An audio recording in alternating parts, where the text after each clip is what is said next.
All right, here's something you've probably seen plenty of times, okay? A pundit, they're on TV, they get asked a direct question. Something specific, something measurable, and instead of answering, they pivot, they reframe, they attack the question itself. And what you almost never hear are these three simple words: I don't know. Think about it for a second. When was the last time you heard a politician, a talking head, or a so-called expert on cable news actually say those words? You probably haven't, because in the expert economy that we live in, certainty is the product, and doubt, well, that's considered weakness. And I don't know is considered career suicide. But here's what they won't tell you. See, those three words aren't weakness. They're actually quite powerful. See, and the fact that you've been trained to avoid them, that's exactly what makes you easier to manipulate. Hi, I'm Alan Stafford, and for 30 years, I use the tools of persuasion to market and sell to consumers. Now I teach people how to defend against them. And in this video today, what we're going to do is flip the script on I don't know and turn it from something you're ashamed of into something that makes you smarter, more credible, and harder to fool. Ready? Let's think sharper, my friend.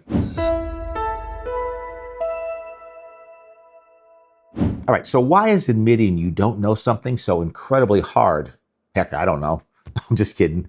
I'm going to tell you right now, it's not a character flaw, okay? It's actually your biology. It's what makes you you. Your brain treats uncertainty like a threat, you see? And when you're in a conversation and you don't have an answer, your brain registers that as a potential loss of social status. And what happens when your brain senses a threat? Cortisol. Remember the stress hormone? See, your body literally has a stress response to the idea of saying, I don't know. And here's where it gets interesting. See, when your brain is under that stress, it does something clever but dangerous. It starts filling in the gaps. And psychologists call this confabulation. So your brain makes up plausible sounding information and presents it to you as if you actually, knew it all along. You've experienced this. I know. Someone asks you something, you don't really know the answer, but words come out of your mouth anyway. I've done this all the time. And in that moment, you believe what you're saying. See, that's your brain protecting your ego at the expense of the truth, okay? But when you actually say, I don't know, something different happens. You create what I call a cognitive opening. You stop your brain from, filling in the gaps with garbage. You signal to your prefrontal cortex, which is the thinking part of your brain, that it's basically time to actually engage instead of defend. So, I don't know isn't the end of thinking, it's actually the beginning. So let's tackle the three biggest myths about these three little words. Myth number one is saying, I don't know, destroys your credibility. Well, that's what the expert economy wants you to believe, okay? That certainty equals competence, and that confidence equals expertise. But here's the reality, folks. See, the most dangerous person in any room is the one who is 100% certain about everything. Think about the people you actually trust, okay? Take a moment, think about it. Not the loudest voices, right? Not the most confident, but the people who've earned your trust over time. They're the ones who say things like, I'm not sure, let me check on that, or that's outside my expertise. See, research backs this up as well. Studies show that people who express appropriate uncertainty are rated as more trustworthy and more competent than those who project, false confidence. Oh, I'm glad you asked me why, okay? Because we instinctively know that nobody has all the answers to everything, right? So when someone pretends they do, our BS detector goes off. See, real authority comes from knowing the limits of your own knowledge. Fake authority comes from pretending those limits don't even exist. So here's myth number two. I don't know is a dead end. It stops the conversation. Well, this myth assumes that admitting ignorance is the same as giving up. That if you don't have an answer, nothing can move forward. Here's the truth, folks.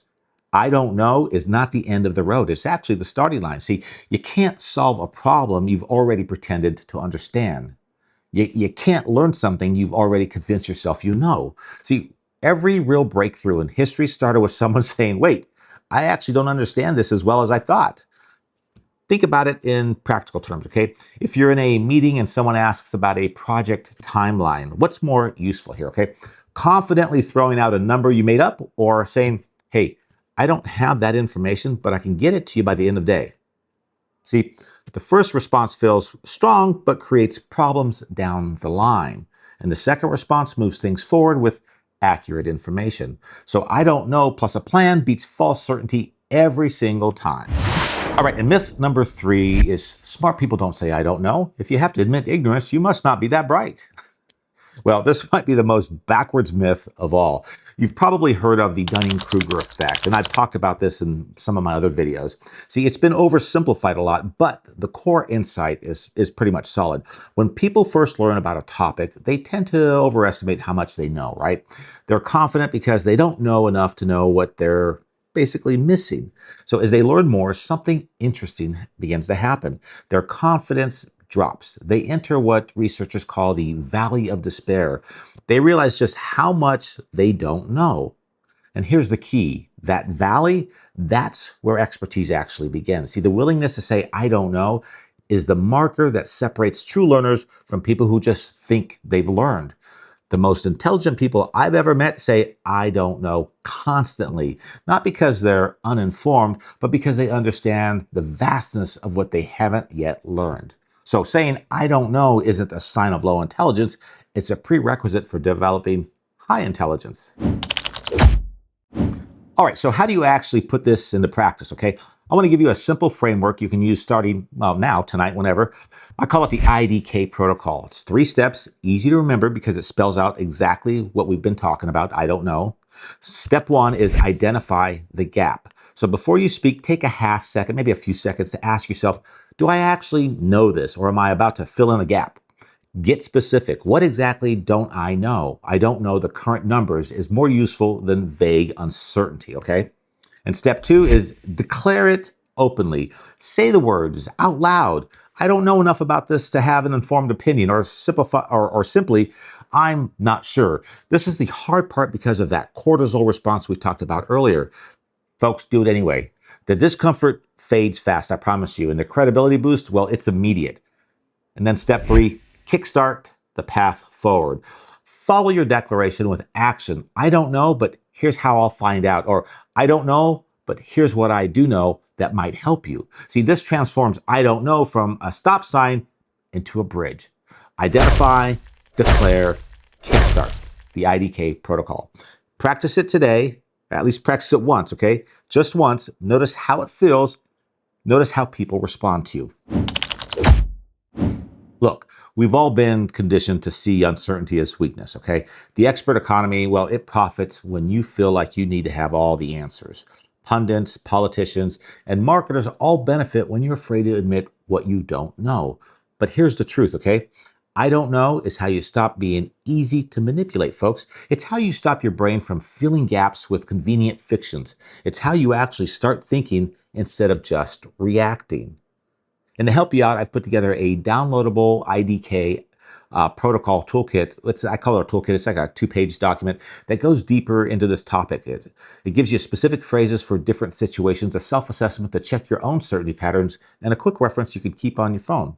I have the link in the description below. And if this helped you think sharper, hit subscribe, okay, if you haven't already. I put out new videos every week on how to recognize manipulation and reclaim your critical thinking.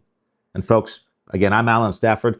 Thanks for watching. And remember this, the smartest thing you can say might just be the thing you've been afraid to admit. Thanks for watching. Oh, I already said that. Well, thanks again.